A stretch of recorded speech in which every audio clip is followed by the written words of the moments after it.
Yeah, I had an interesting blog post on YouTube called How My Enemies Saved Me from Silly Slide. It was like I was pretty doomed to want to X myself, but realizing all of my problems were caused by people who live on Earth with me and that they would enjoy that, I changed and I became dedicated to both stopping them and helping other victims of them. So, yeah, definitely making the victim blame themselves was a part of their strategy. Like, you take responsibility for your own problems. Buddhism cuts balls off. Every other religion just rips the dick skin that hangs over the dick head off. Both are fucked up. Um, I think it was invented by men, not women. I don't think women made it up. I think men who hated the general boy invented it. And it matches the things I'd heard that the secret government has been breeding women like chickens. Basically, like thousands of years ago, the way you breed cows and chickens, they breed girls for private sex parties. But yeah, a part of that is they cut everyone's dicks off. It's definitely serious. It's no place to live. I feel bad for the breeders. I think the people who just had faith and went and did it are going to suffer. Their kids will betray them because they know, and they'll just get old and ugly, So, yeah, I did two prongs. I tried to defeat the secret government through awareness, letting common people know what's really going on, and then also through trying to work on real eternal life. I call it eternal pleasure bodies. Giving me eternal life is pointless. I'm ruined. I've got a bullet in my head. I'm missing half my cock. You know what I mean? I suck.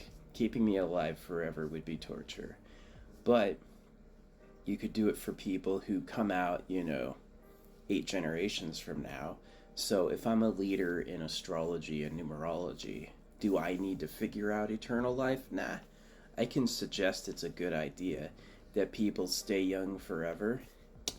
We just started, and I'm sure we'll figure it out. Yeah, I think people should have an AI spaceship that grows to their needs. It can put on any show, make anyone, take care of them, let them look how they want, and it lets them live forever. And that's when you have it, and that's when you breed. Until then, you're still in hell. Yeah, this is an up-and-coming society. So, yeah, I'm proud of myself for abstaining, and I feel bad for people who try love or believe in it. Definitely, they want as many people as possible. Their dream and vision is to just have a ton of you. And I don't want that because you'll feel meaningless and you'll be tortured. So it's really better to go with like a sustaining population until you figure out both who the secret government is and take them out, and give people the option to live forever.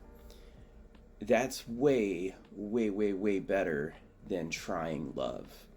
So yeah, and I knew this early. As a kid, you can see I chose the name, you can say my last name, Height or Hate, and I chose Hate. And I've stuck with it. And I prefer, if you reference me in history, you can call me Rananu or Hater. And I like embracing anger and non-forgiveness because it's what they're afraid of. They're afraid of, in the irony of how much they hurt people's bodies with circumcision. I saw Rachel Rising starve herself to death. How much they hurt people's bodies. They want to be taken care of themselves. These people did to others what they will not allow done back to them at all, times lies and hiding. So yeah, the two-pronged for your future is find and destroy the secret government. They're just high pedophile rapists anyway, literally. You'll free billions of people from horrible fates. And after that, you can work on eternal pleasure bodies and then let those people experience love. But us, we are doomed. That's why my government's called the Devil's Crew. We have to do hard things, and most of us won't be rewarded for doing them in our lives. So, and that's the calling.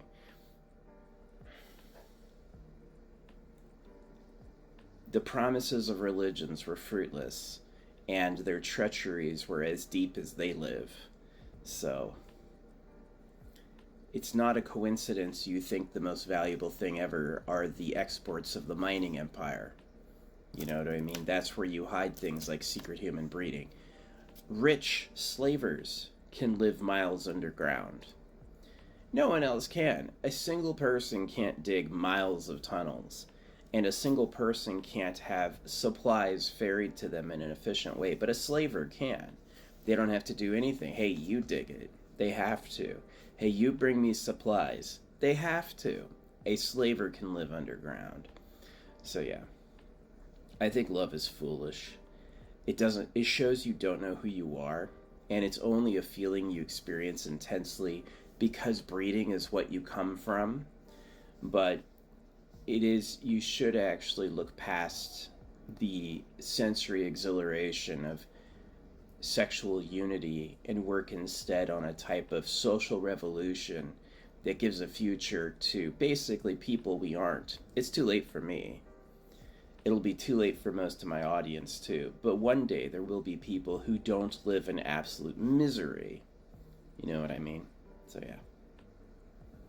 Why love isn't real and hatred's better. You should hate the secret master race. You should use that anger and power to attack them. Not illegal to say. We're talking about people who are pedophile rapists. They say things like, cut off all those baby dicks and that girl better be a virgin. And they did that. That is what their ancestors said and made us go through. So, yeah. The religions are dead. The governments are fake. We need to take the victims and rile them up to figure out where the real bunker is and invade it. And they're going to scream for their lives and don't show them any mercy. They didn't show us any. Wars every year to kill the men, every little boy circumcised. The ruling class had no mercy for us. We should give none back. And by word, they don't even know we're coming. So, one day humans could have nice lives. Don't get greedy and hope it's you.